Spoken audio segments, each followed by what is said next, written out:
오늘 호산나 찬양대 아주 은혜로웠어요. 네, 담임 목사님은 또 담임 목사님이니까 칭찬하겠지만 제가 볼 때 참 아주 은혜로웠어요. 수요일 날마다 하는 은혜죠. 네, 아주 참 좋습니다. 김의신이라고 하는 암 전문의가 말하기를 성가대를 하는 분들은 암에 잘 안 걸린대. 걸려도 제일 빨리 낫는데 제 의무는 여기까지 얘기하는 걸로 끝나는 거예요. 이제 다음 주부터 성가대석이 꽉 찰 거예요. 평생 찬양하시기 바랍니다. 제가 오면서 이런 생각을 했습니다.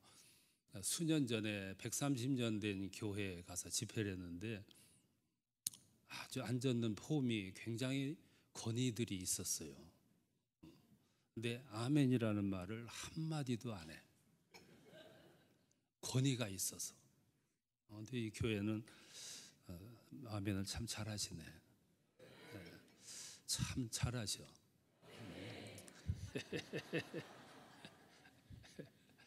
이 아멘은 이렇게 옆구리 찔러가지고 하게 하면 의미가 없어요. 스스로 이렇게 터쳐야지. 고백이라고 하는 거는 강제성이 있으면 안 돼요. 즐겁게 행복하게 터치해서 나오는 고백.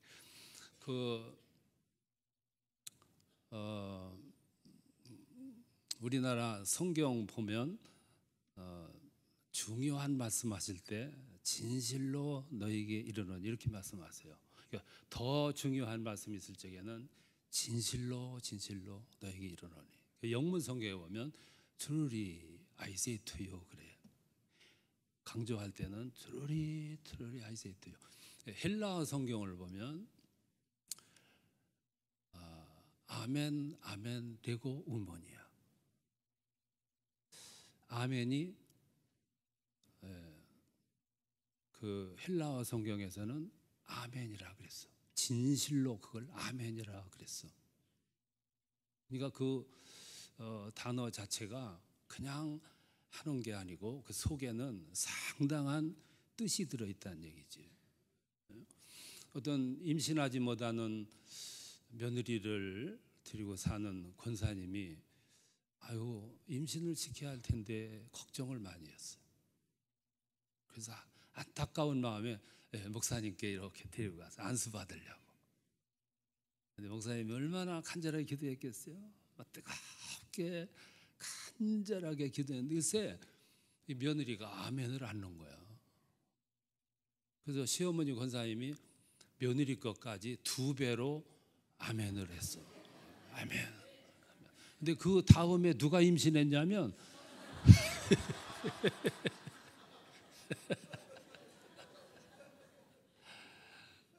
권사님이 아주 임신을 해가지고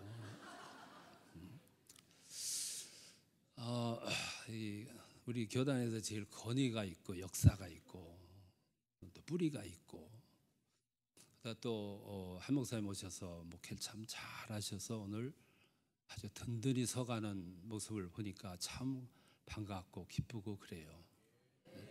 또 우리 담임 목사님도 또 목사님 사랑하는 또 동료이고 후배인 그 목사님 오셔서 또 잘하고 계시고 참 얼마나 감사한지 몰라요. 우리 한 목사님 우리 교단의 큰 지도자가 되고 또 우리 교계에도 큰 지도자가 되도록 여러분 격려 많이 하시고 기도 많이 하시기를 바랍니다.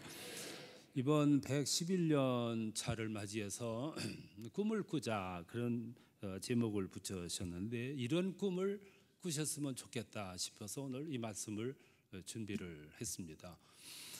오늘 성경에 보면 해망문이라는 게 나와요. 광야 생활 40년 하는 동안 이 백성들이 해막에서 장막에서 살았습니다. 장막 생활, 텐트 생활이었죠. 근데 그 텐트를 쳐놓고 이렇게 장막 속에 살아가는 그 장막촌 한 부분을 성별해 가지고 거기다가 성막을 건설했습니다. 그거를 해막이라고 그래요. 그게 나중에 성전으로 발전하죠. 그런데 모세가 문제가 있을 때마다 그 회막을 찾아와요. 그러면 하나님이 거기 오셔. 하나님이 오시는 모습이 어떻게 오시냐면은 구름 기둥이 이렇게 내려와요.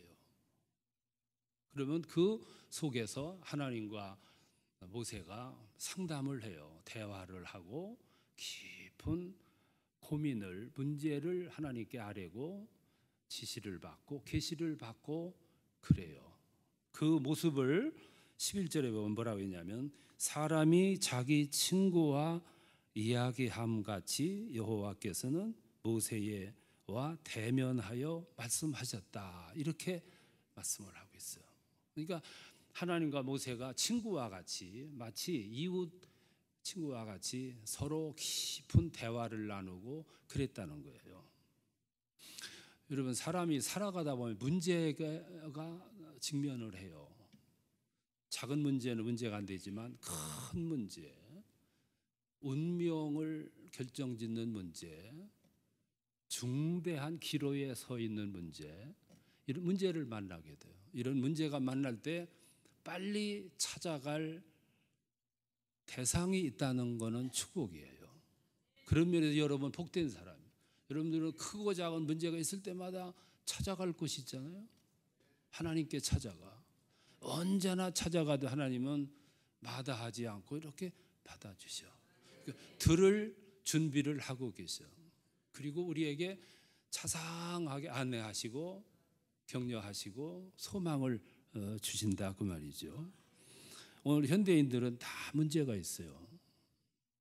여러분들 지금 아주 의젓하게 아무 문제 없는 것처럼 앉아 계시지만 여러분이 마음이 어디 있는지 모르지만 이 마음을 이렇게 열고 들여다보면 다 문제가 있어요. 크고 작은 문제.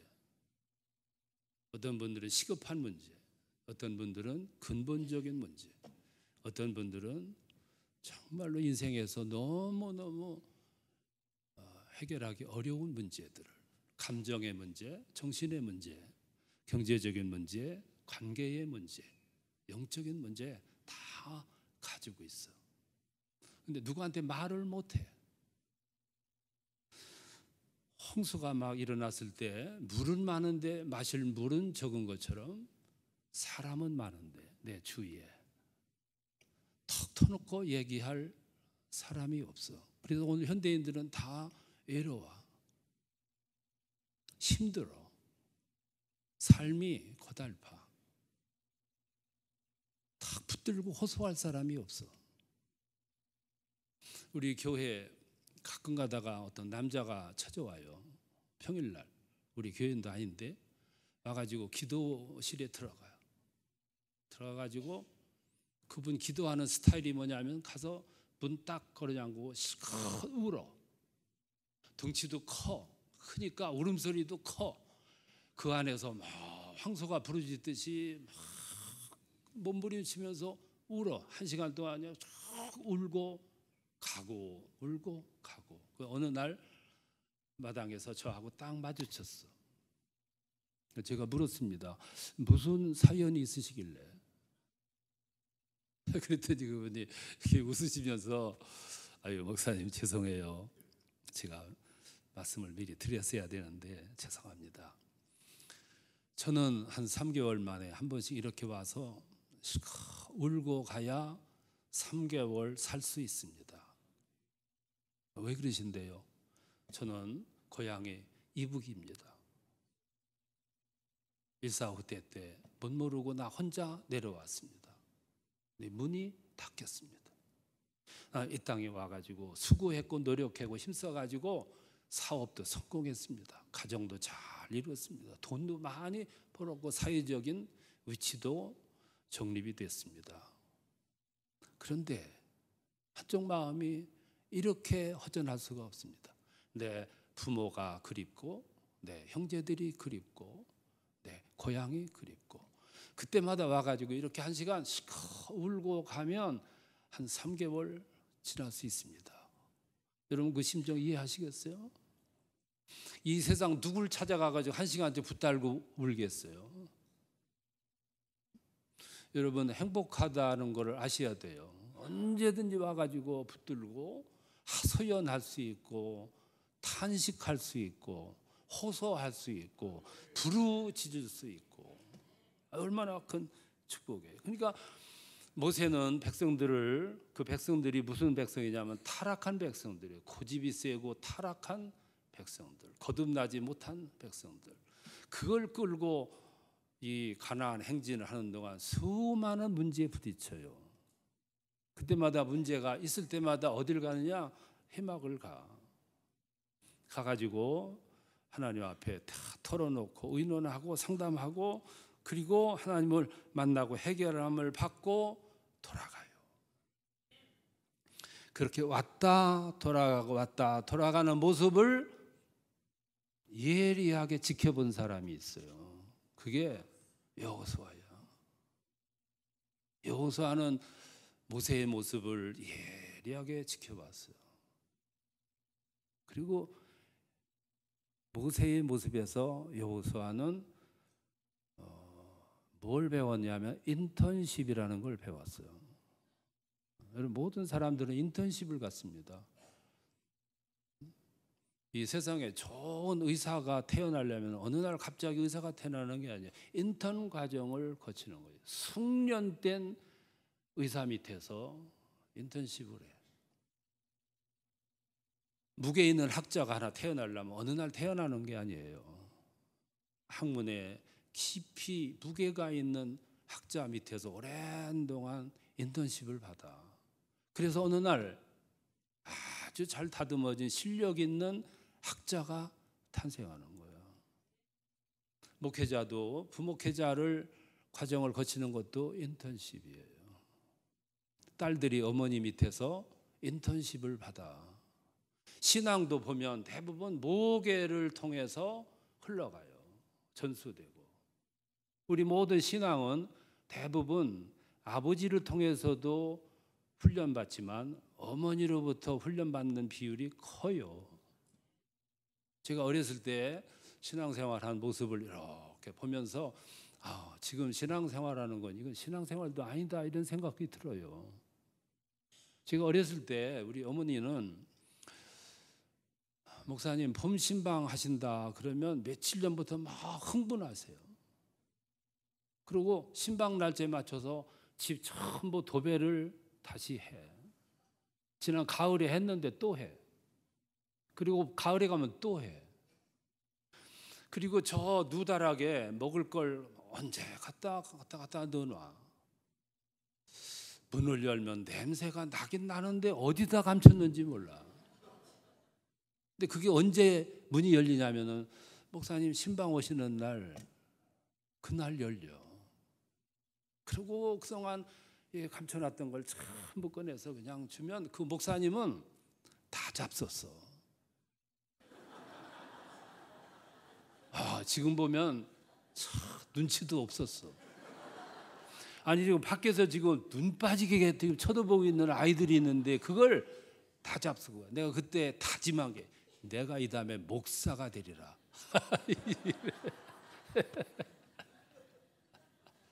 그 신방만 되면 막 흥분해 다니시는 우리 어머니 모습을 제가 잊을 수가 없어. 부흥회가 되면 학교 갔다 오면 저녁 먹여가지고 그리고 부흥회를 가. 저녁 부흥회가 끝나면 집에 와야 될 거 아니겠어요? 철야 들어가. 새벽 예배 또 드려. 그리고 새벽 예배 끝나면 앞에 끌고 나가가지고 강사님한테 꼭 안수 기도 받게 해서 집에 와서 아침 먹여서 학교 보냈다가 저녁이면 똑같은 코스를 또 밟아야 돼. 그때는 부흥회가 일주일씩 했어요. 우리 교회에서 집회가 있을 때만 그러면 내가 이런 얘기를 안 해. 이웃 교회가 있으면 또 가서 그 코스를 또 밟아야 돼. 제가 초등학교 4학년 때는 저 수덕사 뒷산에 제가 고향이 충남 예산 삽기호예요. 그 뒤에 큰 산이 있어요. 거기서 노천에서 산상 집회가 있었어요. 박재봉 목사님이라고 오셔서 집회를 하는데 기도원이라는 게 없었어요. 노천에다가 강대상 임시로 만들고 거기서 담요 2장 가지고 가가지고 하나는 나무 사이에 얽어매 가지고 천정 만들고 하나는 깔고 거기서 먹고 자고 먹고 자고. 초등학교 4학년 때 가서 일주일씩 학교 다니는 거는 2번째고요. 그게 첫 번째였어. 나는 어려서부터 우리 어머니로부터 핍박을 너무 많이 받고 자랐어. 근데 지금 생각해 보니까 그런 것들이 한 번 한 번 이렇게 쌓이고 축적이 돼서 나를 만들어 주셨어. 여러분, 목회자가 어느 날 만들어지는 게 아니에요. 이렇게 만들어지는 거예요. 이거 누구한테 배우냐면은 어머니한테 배우는 거예요. 그게 다 인턴십이에요. 그러니까 신앙을 전수한다는 건 그렇게 중요한 거죠. 그런데 오늘 성경을 보면 모세가 성막에 왔다가 하나님과 대화를 다 나누고 돌아가요. 근데 여호수아는 그냥 남아 있어. 11절에 보면 모세는 진으로 돌아오나 눈의 아들 젊은 수종자 여호수아는 회막을 떠나지 아니하니라. 왜 떠나지 않았을까요? 하나님을 더 깊이 알고자, 하나님을 더 깊이 만남을 이루고자 애썼겠지요. 여러분, 책 2권을 읽은 사람은 1권 읽은 사람을 지배한다 그랬어. 더 아는 사람은 덜 아는 사람을 지배한다 그랬어. 하나님과 오래 같이 있었던 사람과 잠깐 있었던 사람이 같을 수가 없는 거예요. 모세는 떠나지 아니하니라. 왜 성경은 이 말씀을 강조하냐면은 이후에 여호수아가 어떤 사람이 될 것인가를 암시하는 거예요. 그러면 그 후에 여호수아가 어떤 사람이 됐냐? 성경을 더듬어보면 4가지 모습이 나와요. 그 중에 하나가 뭐냐면 여호수아가 그 결과 청년 때 이미 주역이 돼. 굉장히 중요한 겁니다. 11절에 보면 젊은 수종자 여호수아라고 그랬는데 구역 성경을 보면 청년 여호수아라고 그랬어요. 여호수아가 그때 39살이었대요. 그러니까 칼빈이라고 하는 신학자가 그랬어요. 그 사회에 경험 많은 장로들이 있었고 경험 많은 족장들이 있었고 경험 많은 노인들이 있었음에도 불구하고 젊은 수종자 여호수아가 일찍 발탁이 돼서 중임을 맡아.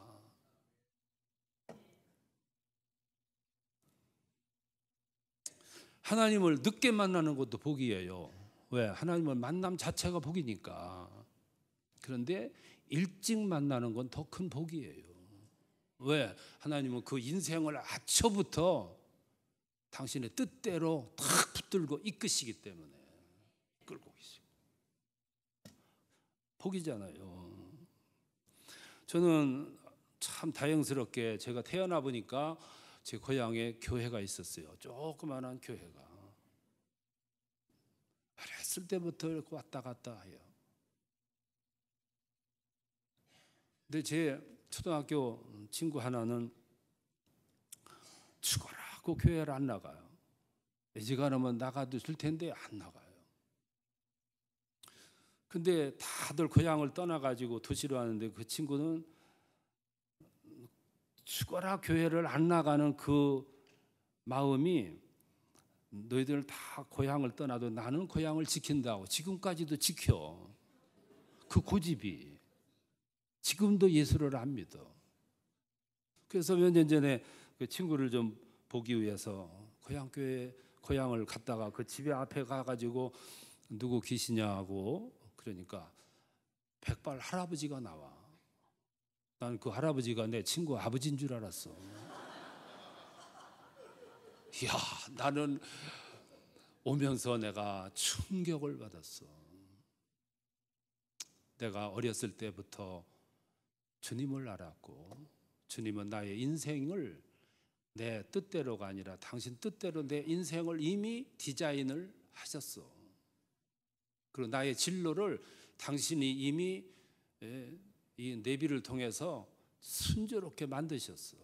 지금 생각하니까 그 길을 제가 걸어온 거예요. 여러분 지나온 인생을 되돌아보세요. 나의 고백이 아니고 여러분의 고백이에요. 마틴 루터라고 하는 분이 그랬어요. 나의 인생 걸어온 발자취를 되돌아보면 나의 인생 발자취마다 하나님이 나와 함께 하셨다는 것을 발견하게 된다 그랬어요. 내가 걸어온 게 아니라 되돌아보니까 모두가 하나님이 나와 함께 하셨다는 걸 발견하는 거예요. 그러니까 되돌아보셔야 돼. 지금 여러분들 지금 보니까 뭐 의젓하게 앉아 계신데 속을 들여다보면 여러분 다 시골 출신이야.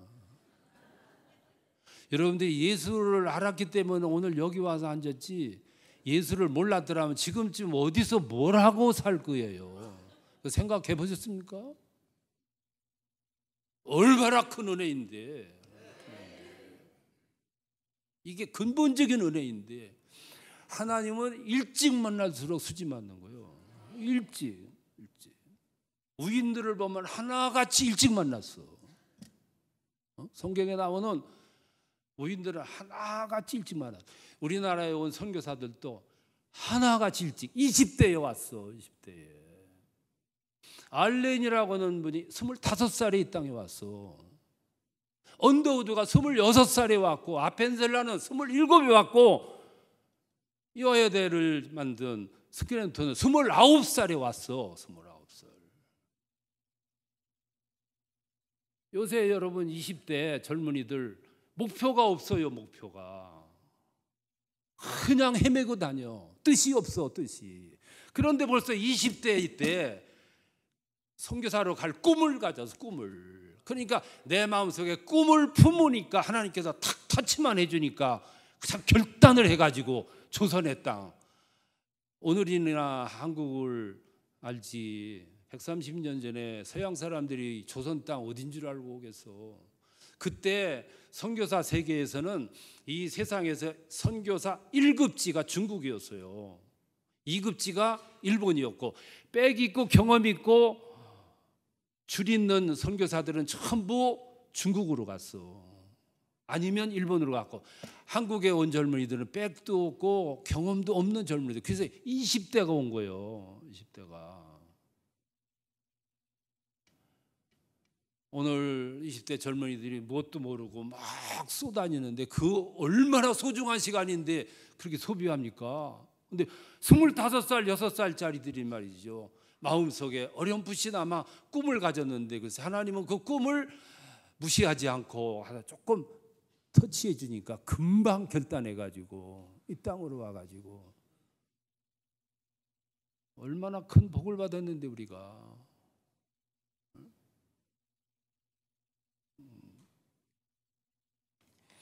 오늘 젊은이들은 진로 계획을 하는데 뭐 경험을 쌓고 자격증을 따면 다 되는 줄 알고 자격증 20개를 따보십시오. 길이 열리는가. 길은 그렇게 여는 게 아니라 먼저 내 마음속에 꿈을 가져야 돼. 꿈을 가지면 꿈은 내가 꾸는 거예요. 꿈의 크기도 내가 정하는 거야. 정해놓으면 거기에 맞게 하나님이 꿈을 이루도록 길을 안내하시는 거야. 뭐 이런 생각은 하지 않고 자격증만 따느라고 정신없이 다니는데 그 써먹지도 못할 자격증 따면 뭐 하겠어. 그러니까 우리 목회자들과 신앙의 부모들은 젊은이들의 앞날을 이렇게 이끌어 나가는데 올바로 인도하셔야 돼. 진정한 것이 뭔가를 하셔야 돼. 그러니까 여호수아는 30대 아주 젊은 나이에 주역이 됐어요. 주역이. 또 하나는 주역이 돼서 후계자직을 있어 받았는데 아주 잘했어.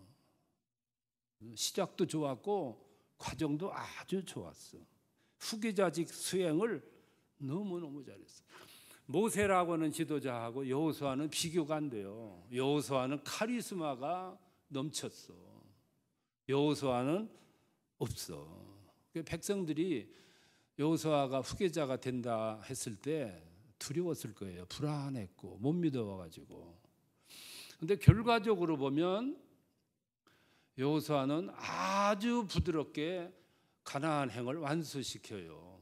모세 사후 백성들을 추스려 정비 질서를 정비해, 그리고 그걸 끌고 요단을 부드럽게 건너 가서 여리고성 무너뜨려 아이성 정복해, 그리고 가나안에 들어가서 가나안에 있는 7족속 전부 물리쳐, 그리고 땅을 다 확보한 다음에 분배를 다 마치고 천수를 다 하고 죽어요.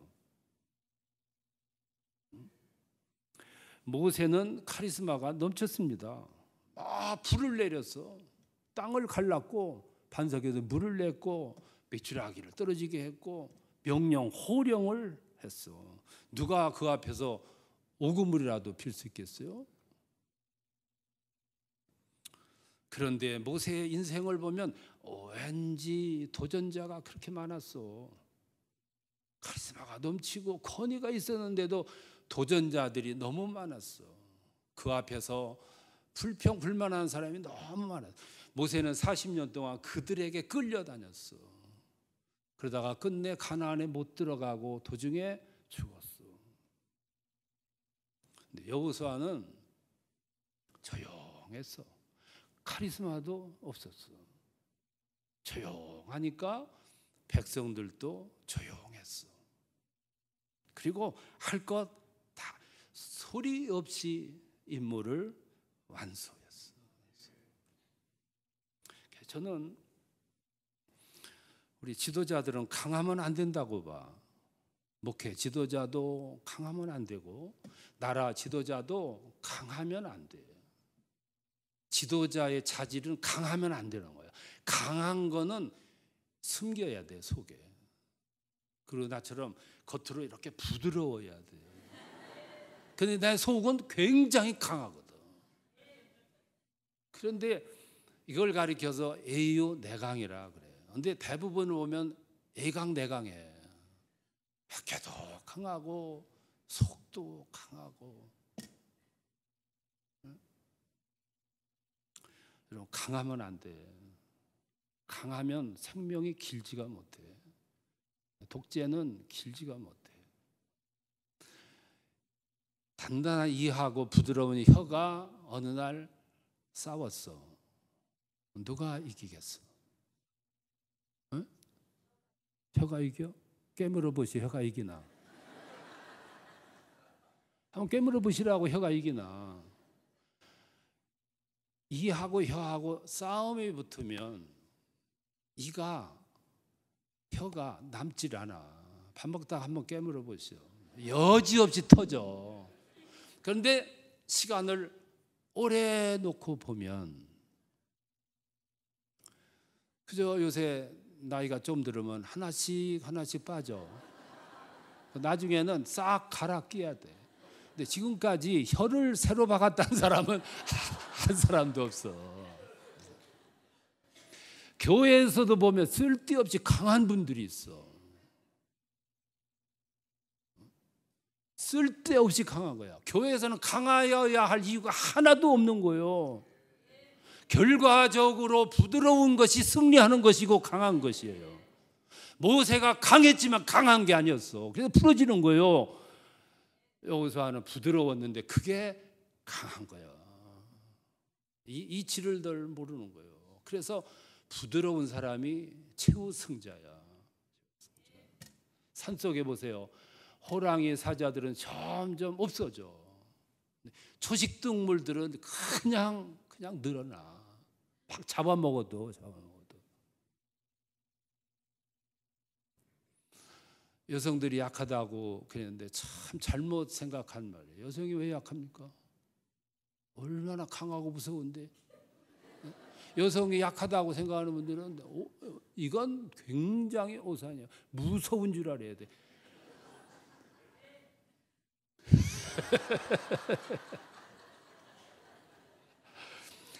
(80) 되신 어머니 계시건 가셔서 슬그머니 엄마의 젖을 만져보세요.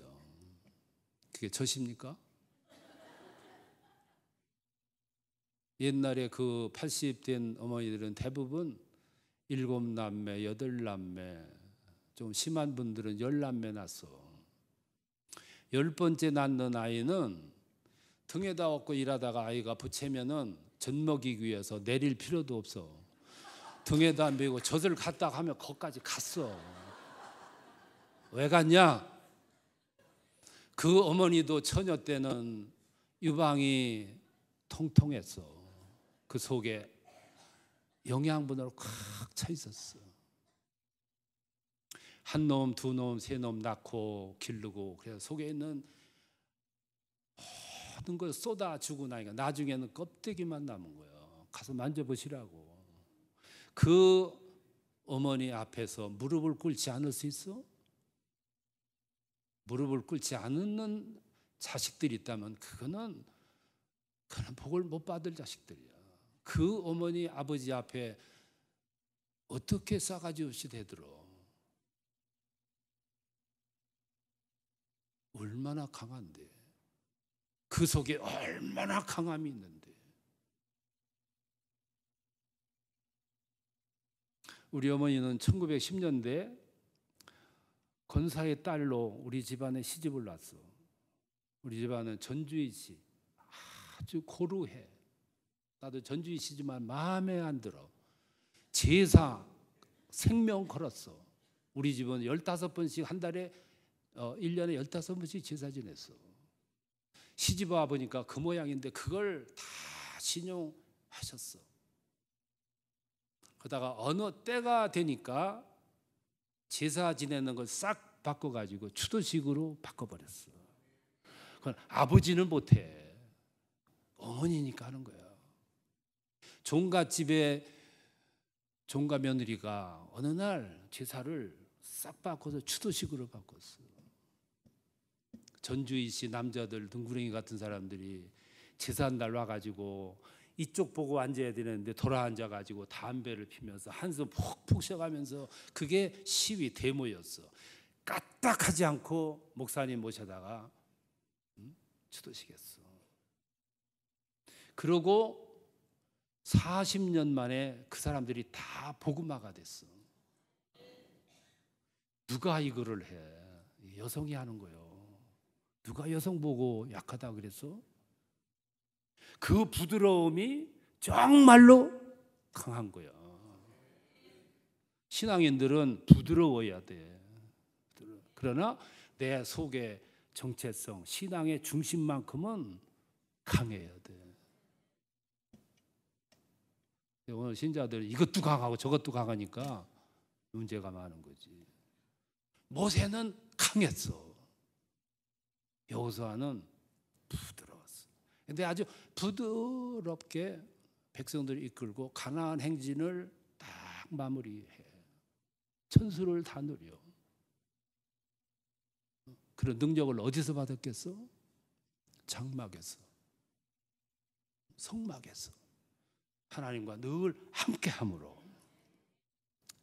또 여호수아는 그 성막에서 오래 있음으로 말미암아 하나님을 깊이 이해했고 알았어요. 여러분, 상대방을 깊이 알려면 오래 있어야 돼. 결혼하면 언제 많이 싸우냐면 신혼 초에 많이 싸워요. 왜 오래 싸우냐면은 아직 몰라. 같이 산 지가 얼마니까. 그러니까 40년쯤 살면 안 싸워요. 너무 잘 알아서. 싸움이 안 돼. 몰라야 싸우는, 너무 잘 아니까. 오래 있으니까 잘하는 거예요. 여호수아는 해막에서 하나님을 알되 깊이 알았어요. 거기서 하나님을 뜻을 알았고, 하나님의 약속이 어떤 것인가를 알았고, 하나님의 속성이 어떤 것인가를 알았고, 하나님이 인생을 향한, 자기들을 향한, 이스라엘을 향한 뜻이 무엇인지를 너무 깊이 잘 알았어요. 그래서 그 시간에 영성으로 가득 채웠고, 그 시간에 하나님을 아는 신학으로 가득 채웠고, 신앙의 뼈대로 아주 신앙의 깊이 있게 건설을 잘 했다 이 말씀이에요. 그럼 이렇게 준비된 모습이 언제 발휘됐냐 하면은 그게 정탐꾼 때 발휘가 돼요. 민수기 13장에 보면은 가데스 바네아에 이르렀을 때 모세가 12명의 정탐꾼을 족장 속에서 뽑아가지고 저 가나안에 보내요. 40일 동안 가서 관찰하고 와서 보고하라. 그래서 40일 만에 돌아왔어요. 백성들이 다 모였어요. 기대를 가지고 모였어. 젖과 꿀이 흐르는 땅이라고 했으니까 얼마나 하나님이 좋은 것을 예비해 주셨을까. 그 기대를 가지고 모았는데 12명 가운데 10명이 첫 성이 첫 마디가 뭐냐면 불가능부터 외쳤어. 그 땅은 젖과 꿀이 흐르는 땅이 아니라 황무지고 거기 사는 원주민들은 우리의 키가 배나 되고 거기에 비하면 우리는 메뚜기 같은 존재였고 거기에 너무 험한 산이라 우리는 가기가 불가능하다. 불가능부터 외쳤어. 12명 가운데 10명이 이구동성으로 불가능을 외쳤어. 그 불가능을 외치는 소리를 듣고 백성들이 무슨 마음이었을까? 기대를 가지고 왔는데 절망의 소식을 들어. 그때 무슨 심정이었겠어요? 그래서 성경을 보면 백성들이 밤새도록 통곡했다 그랬어. 누가 꿈 가지고 왔던 백성들의 눈에서 그 피눈물을 흘리게 만들었습니까? 누가 그랬는데? 지도자들이. 누가 백성들에게 꿈을 줘야 되는데, 희망을 줘야 되는데, 미래를 보게 해줘야 되는데, 기대를 갖게 해줘야 되는데, 그게 지도자성인데 기대를 가진 백성들의 기대마저 꺾어버리고 뽑아버리고 부숴버리고 절망을 안겨주고. 여러분 잘 들으셔요. 교회 지도자는 꼭 의식이 미래적이어야 되고 전향적이어야 되고 희망적이어야 돼. 입을 열면 희망이 나와야 되고 격려가 나와야 되고 칭찬이 나와야 돼. 언제나 미래에 대한 꿈이 나와야 되고 미래에 대한 기대를 심어줘야. 그게 지도자예요, 지도자.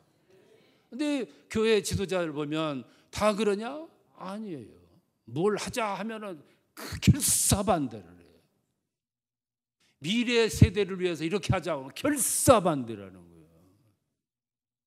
그러니까 젊은이들이 떠나, 교회를 떠나. 왜? 지도자들이 길이 막혀 있기 때문에. 지도자들에게서 비전이 안 보이기 때문에.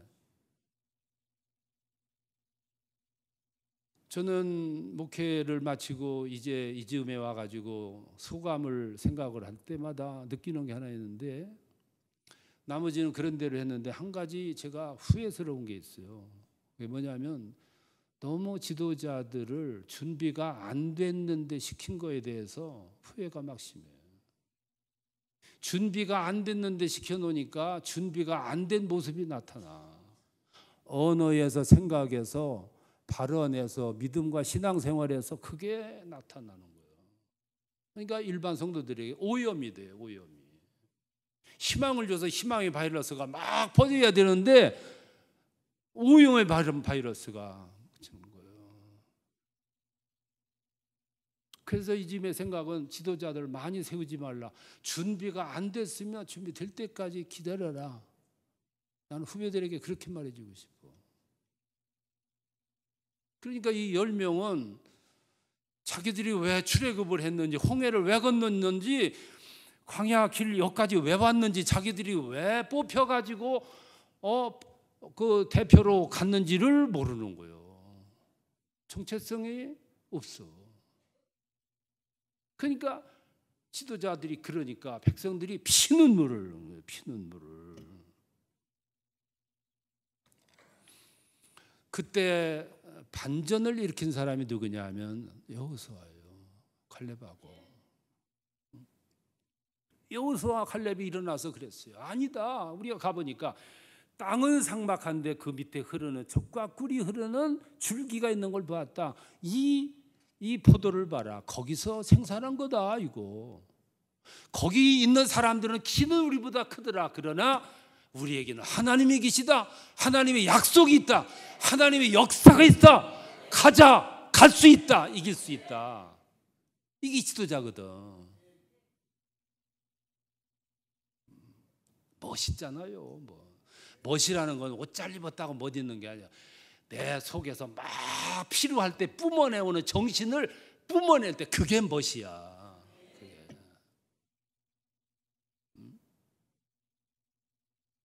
신앙 지도자는 그래야 되거든. 다 어렵고 안 된다고 할 때 아니야, 뭐 터쳐보자, 가보자, 하나님이 함께 하실 거다. 이게 지도자지.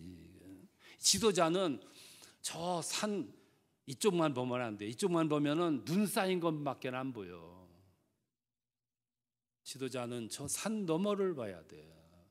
봄에 훈풍이 불어오고 저 나비가 아리지랑이가 아랑거리고 저 산 너머에 꽃이 피는 그 모습을 보고 백성들에게 조금만 넘으면 그걸 보여지. 그게 지도자거든. 미래는 언제나 암담한 현실 너머에 있는 거예요. 그래서 현실만 보면은 사람들이 약호가 죽게 돼 있어. 그걸 넘어야 돼. 안목이 커야 되는 거예요. 그런데 그 대목에서 특이한 점이 하나가 있어요.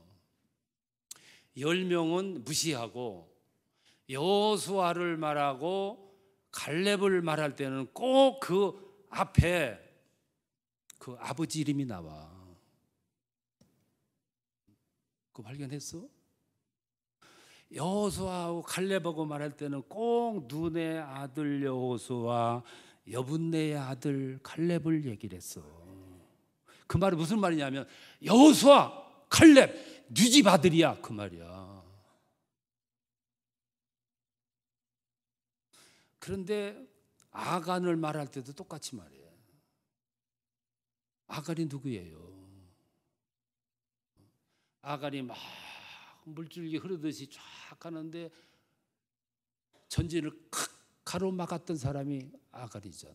도적질 해가지고. 그런데 성경은 또 말해. 그게 누구 집 아들이야? 그러면서 말하기를 세라의 증손 삽디의 손자 갈미의 아들 아간. 여러분 신앙생활하면서 책임감을 가져야 됩니다. 여러분들의 책임감 있는 신앙생활을 해야 저게 누구 아들이야? 저건 부모가 누구야? 이거 무서운 줄 아셔야 돼요. 무서운 줄 아셔야 된다고. 교회에서 언제나 소망을 말하고 희망을 말하고 미래를 말하고 젊은이 세대에게 꿈을 주는 지도자는 그 지도자가 쫙쫙 뻗어나가는 거예요. 자손이 시온의 대로처럼 열린 길을 확확 나가는 거예요. 근데 까칠하게 구는 분들의 자손은 복을 못 받아요. 왜? 공동체가 전진하는데 기여한 것이 없기 때문에.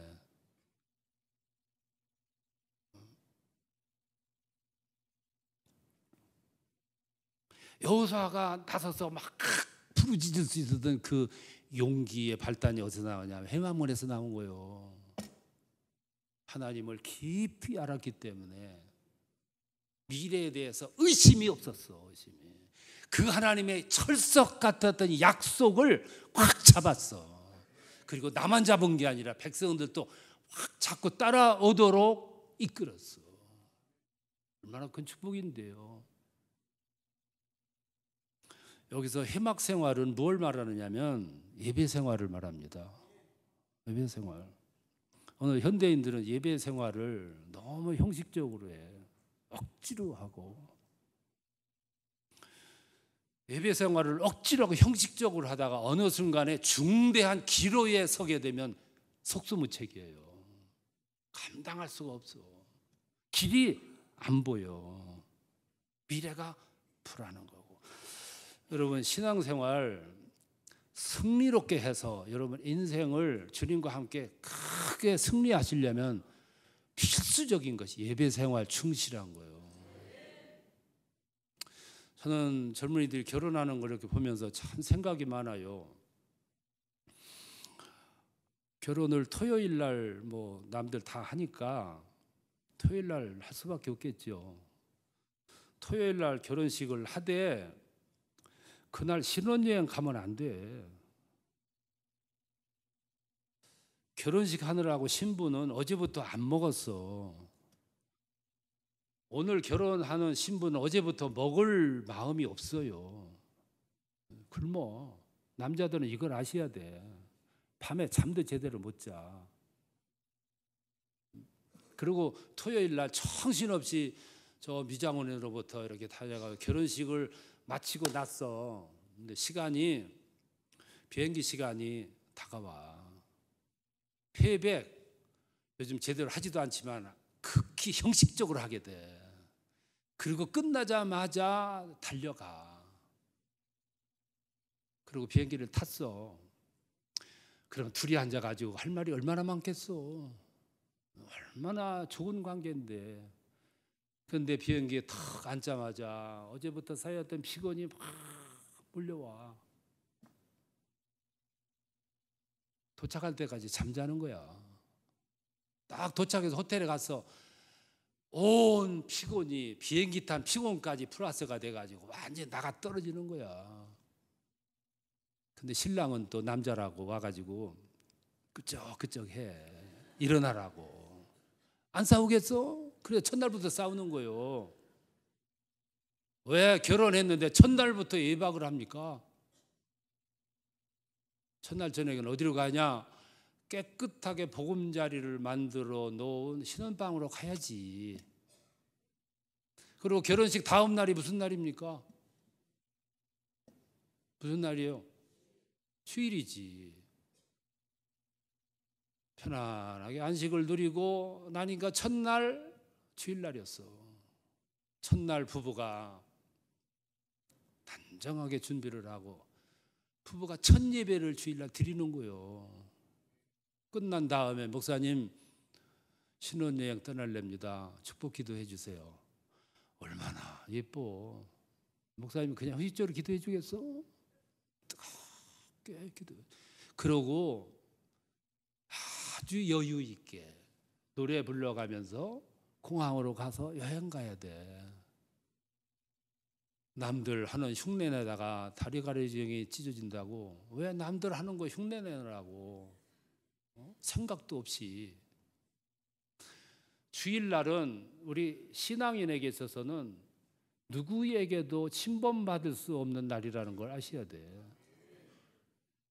어떤 바쁜 일이 있어도 어떤 일이 있어도 주일날은 주님과 나와 맺어진 약속의 날이고 생명을 바쳐서라도 지켜야 하는 날이다. 그래야 복을 받지. 그래야 중심 있는 신앙인이지. 주일날 바쁜 거 탁 놔두고 예배 드리러 갈 수 있는 이 용기를 가지고 있는 현대인들이라면 어디다 놔둬도 괜찮아. 그 위에서 그 모습을 보셨어. 얼마나 대견하시겠어. 얼마 전에 우리 젊은이 하나가 대학을 졸업하고 대기업에 입사를 했어요. 대기업에 가면 얼마나 좋습니까? 꿈을 가지고 갔는데 몇 달 다니다가 해이를 느꼈어. 왜 해이를 느꼈냐면 일이 많고 너무 바쁘고 분주하고 주일날 절대 교회 갈 수가 없어. 교회 가지 말라는 말은 안 하는데 갈 수가 없도록 만들어놨어. 그러니까 신앙 대대로 내려오던 젊은이가 그 상황에 탁 도달하니까 고민이 생긴 거예요. 요즘에 애지간한 사람들은 고민도 안 해요. 그 젊은이는 심각하게 고민하다가 내가 이게 아닌데 그러다가 결단 내려서 사표를 던져. 그리고 조금 급을 낮춰서 다시 입사 응모를 했어요. 면접 시간이 됐어. 면접관이 물어요. 왜 여기 좋은 데 놔두고 왔냐고. 그러니까 이분이 대답하기를 나는 초상적부터 신앙으로 살아온 집안이고 자손인데 나는 주일날 교회에서 아이들을 가르치는 이걸 하나님과 약속을 하면서 사명을 알고 해왔는데 주일날 갈 수가 없게 그렇게 구조가 돼 있더라. 나는 주일 지키기 위해 여기 왔다고. 너무 고지식하죠. 솔직하고. 요새는 또 그렇게 얘기하면 될 일도 안 돼. 나는 뭐 주일날도 일 지키면 하겠다 이래야 되는데. 그런데 이 젊은이가 당당하게 합격을 했어. 왜 합격을 했냐? 그 면접관이 장로였어. 여러분, 내가 이 회사에서 여기로 옮기는데 옮기는 이유가 연봉이 많아서 미래에 유리해서 그쪽으로 가면 진급 가능성이 크기 때문에 이렇게 돼서 옮기면은 길이 막힐 수도 있어. 근데 여기서 저기로 옮기는 이유가 100% 하나님을 위한 거야. 그러면 그때부터 하나님이 나서셔. 하나님이 역사하신다고. 하나님이 사람을 붙여주셔. 그러니까 그 인사 담당관 장로님이 이렇게 면접하다 보니까 야, 이 시대에 물건이 하나 우리 회사에 들어왔어. 오늘 이 시대에 이런 젊은이가 있단 말인가. 이렇게 중심이 분명하고 정체성이 분명한 젊은이가 있단 말인가. 그러니까 이 세상에 감동을 주는 거예요. 여러분, 정체성이라는 건 참 중요합니다. 나는 주님의 백성이야. 고로 나는 주일날은 어떤 일이 있어도 침해받을 수 없어. 이게 살아 있어야 되거든. 이런 사람들은 세상이 두려워해요. 이스라엘 사람들은 그 유대인들이 살아가는 거리에 가보면 안식일 날이 딱 되면 오고 가던 차가 올스톱해. 가게 문이 닫혀. 손에 들고 있던 핸드폰 꺼, 컴퓨터 끄고 손에서 책을 놔요. 그리고 일주일에 하루를 생각하는 날로 보내. 경건한 날로, 신성한 시간으로 보내는 거예요. 그래서 그 민족이 강한 거예요. 1988년 서울올림픽 때 이스라엘 백성들이 와가지고 안식일 날 계획된 경기는 다 포기했어. 메달을 딸 수 있는 가능성 있는 경기조차도 포기했어. 그러니까 세상 사람들이 알아주는 거예요. 재작년에 제가 뉴저지를 갔댔어요. 10월 1일 날이 됐는데 아이들이 학교를 안 가고 공휴일이더라고. 오늘이 무슨 국경일이냐 그러니까 이스라엘의 정월 초하루 날이래. 열흘 있다가 또 쉬어. 오늘은 또 무슨 날이냐? 이스라엘의 속죄일이래. 세계에서 모여든 유수한 민족이 유대인 말고 한국인은 더 많은데 그 소수민족 유대인들을 위해서 그들의 정월 초하루를 세계 사람들이 알아주는 거예요. 속죄일을 알아주고. 그래서 공휴일로. 한국의 기독교인들이 너무 많은데 위력이 없어요. 1919년도 3.1운동 때 우리나라 인구가 2,100만 명이었어. 그때 기독교인은 20만 명이었다고. 1%. 그런데 그때 그리스도인들은 위력이 있었어. 위력이. 오늘은 전 국민의 30-40% 이른다는데도 위력을 잃어버렸어. 왜? 정체성을 잃어버린 거예요. 신앙에 고집이 없어. 쓸데없는 고집을 피고 신앙 고집을 잃어버렸어. 그래서 우리들이 사회생활하면서도 위력을 잃어버리니까 우리 가치가 인정받지를 못하는 거죠. 여호수아 갈렙 그 사람들 때문에 멈췄던 행진이 다시 시작이 됐고 물 흐르듯이 가서 가나안에 들어간 거예요. 여러분 모두 여호수아 갈렙의 역할이 우리들에게 요구되는 거예요. 우리들이 그 일을 해요. 교회 지도자들이 그 역할을 하셔야 돼요. 마지막으로 하나는 건강한 영적 삶을 유지했어요. 여호수아는 모세와 비교하면 비교가 안 되지만 모세는 중대한 인격의 하자가 하나 있었어. 그 혈기였어요. 모세의 혈기는 그것 때문에 망한 사람이에요. 하나님이 다듬어 만들어주신 돌비를 집어 던져서 화가 난다고 박살낸 사람이 모세야. 반석을 향하라 그랬는데 가지고 지팡이로 반석을 그냥 신경질 난다고 쳤던 사람이 모세라고. 그래서 끝내 가나안 못 들어갔어. 가나안 못 들어간 이유를 성경은 그렇게 풀이를 했어. 여러분, 신앙생활을 하려면 이 영 바탕이 아주 순결해, 건강해야 돼. 근데 그게 영적으로 병들면 나타나는 증상이 세 가지가 있어요. 그 중에 하나가 혈기예요. 당회할 때 혈기, 당회할 때, 직원회 할 때 혈기, 집안에서 혈기, 교우관계에서 혈기. 이거 못 고쳐요. 이게 영이 병들어서 그래. 또 하나 뭐냐면 의식이 병들어요. 영이 병들면 의식이 곧바로 병들어. 의식이 병들면 나타나는 증상이 뭐냐면 자꾸 입만 열면 입에서 불평이 나와, 험담이 나오고 불만이 터져 나와. 불만하는 사람들은 대부분 앞에서 안 해, 뒤에서 해, 뒤에서. 불만이 있는 사람들 모여 있는 곳에서 계속 이게 의식이 병들어, 영이 병들어서 그래요. 세 번째가 뭐냐면은 말을 해야 할 때 다물고 말을 하지 말아야 할 때 말 많이 하는 거예요. 이런 사람, 이게 병들어서 그래. 아론 같은 사람. 모세가 시내산에 올라가 가지고 좀 늦으니까 금송아지 만들다고 막 압력을 넣으니까, 그러면 말 잘하기로 하나님으로부터도 인정받은 사람이면 백성 앞에 턱 나서 가지고 아니라 이렇게 하면 우리 다 죽는다 말렸어야지. 근데 맞아 죽을까 봐 금송아지를 만들어. 여기 병들어서 그래. 말해야 할 때는 다물고 하지 말아야 할 때는 말을 쏟아붓고.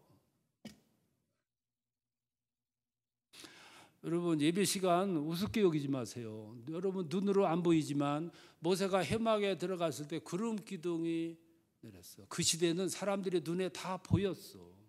그때는 영적으로 미성숙 시대이기 때문에 다 보였어. 심판도 보였고 은혜도 보였고 하나님도 구름 기둥 속에 오셨어요. 오늘은 안 보여.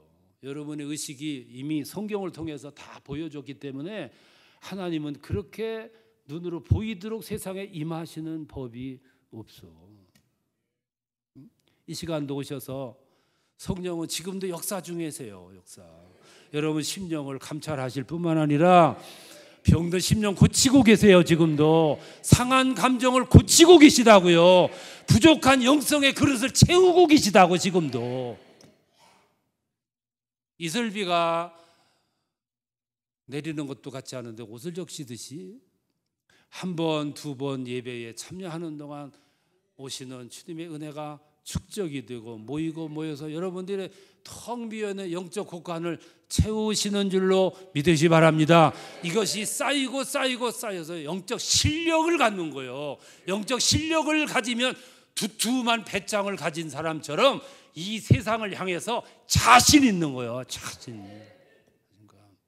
두렵고 떨림도 없어. 어느 날 우리 집에 문을 열어보니까 여호와의 증인 여인 두 분이 왔어. 보면 알잖아 그분들. 그 점잖하게 우리 집은 예수 믿으니까 안 믿는 집에 가서 전도하시라고. 그랬으면 그러세요.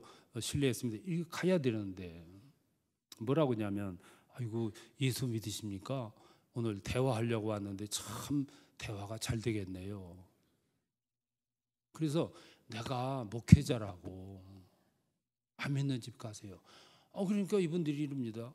다리를 아파트 문에다 턱 걸치고 문 못 닫게 이래 놓고서는 아유 목사님이세요. 그러면 진리에 대해서 깊이 토론할 수 있겠네요. 얼마나 신뢰입니까? 얼마나 화가 났는지. 그래서 이제 제 발로 척 걸쳐 있는 그 아줌마 발을 툭 찼어. 문을 닫으려고 그러니까 이거 책 한 권 팔아주세요.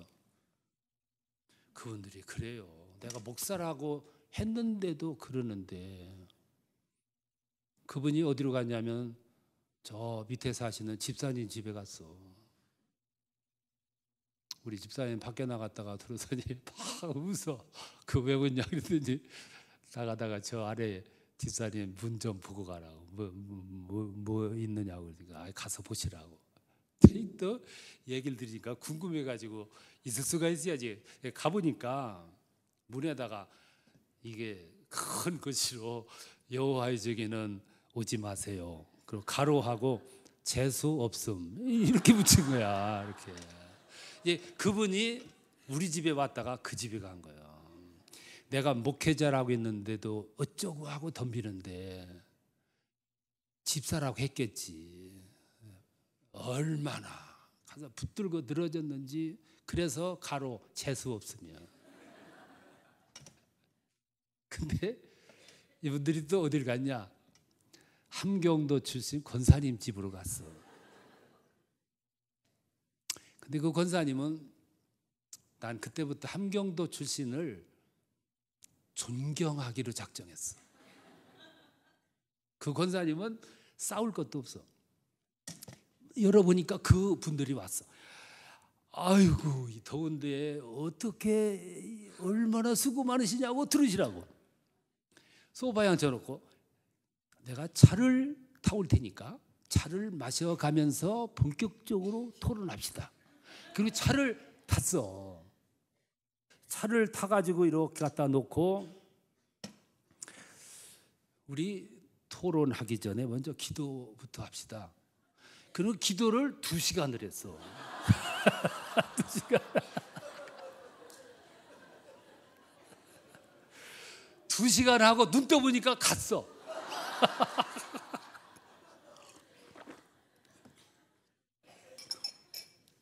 이분은 기도하는 분이라 든든해.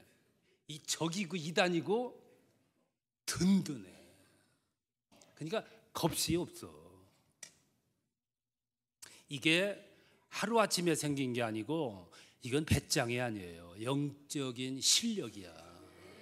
하나님 앞에 가가지고 오래 앉아있고 오래 함께 있었던 그 힘이 축적되고 나의 안에 영적인 그릇에 곳간에 가득 채워지. 그게 실력이지. 영적 실력. 그러니까 세파가 내일이 미래가 앞에 닥쳐진 문제들이 두렵지가 않은 거야. 이런 사람한테는 사탄이 안 와요. 손해볼 짓을 왜 하겠어. 꿈이 뭡니까? 111년의 꿈이 뭡니까 여러분?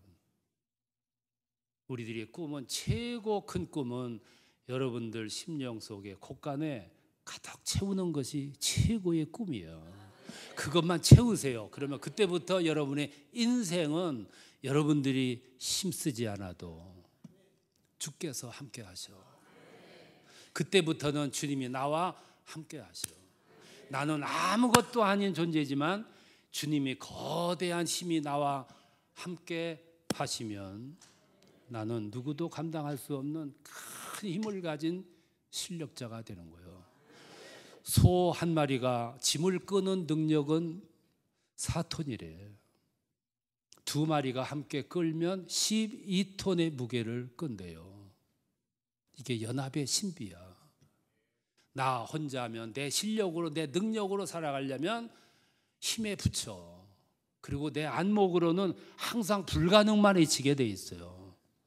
근데 주의 실력과 내 보잘것없는 실력이 연합이 되면 그때부터 여러분의 미래에 가는 길은 탄력을 받아.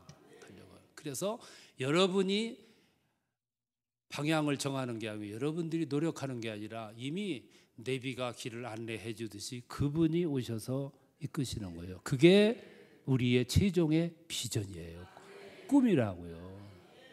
여러분 111주년에 꾸는 꿈을 충실하게 꾸세요. 그리고 이제부터 남은 인생은 지난날 인생보다 훨씬 좋은, 합동해서 유익하게 하시는 하나님의 영광의 힘이 여러분들 끌고 나갈 줄로 믿습니다.